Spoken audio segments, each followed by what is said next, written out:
আসন্ন টি-20 বিশ্বকাপে পাকিস্তানের অংশ নেওয়া নির্ভর করছিল দেশটির সরকারের ওপর।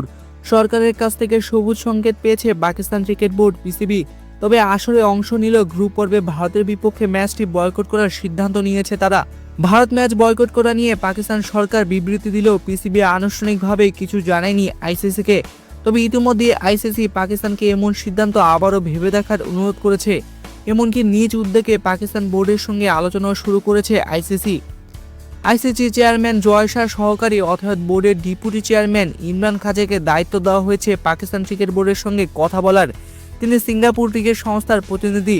তার দায়িত্ব থাকছে যেভাবেই হোক পাকিস্তানকে ভারত ম্যাচে খেলার জন্য রাজি করানো। রেব স্পোর্টসের এক প্রতিবেদনে এমনটাই বলা হয়েছে। সংবাদ সংস্থা পিটিআই জানিয়েছে, ভারত পাকিস্তান ম্যাচ না হলে পাকিস্তান বোর্ডের পাশাপাশি সমস্যায় পড়বে আইসিসিও। কারণ সম্প্রচারকারী প্রতিষ্ঠানের সঙ্গে তাদের যখন 4 বছরের চুক্তি হয়েছিল তাতে ভারত পাকিস্তান ম্যাচও ছিল। এই ম্যাচের কারণেই চুক্তির অঙ্ক বেড়েছে। এখন সেই ম্যাচ না হলে সম্প্রচারকারী প্রতিষ্ঠানের ক্ষতি হবে।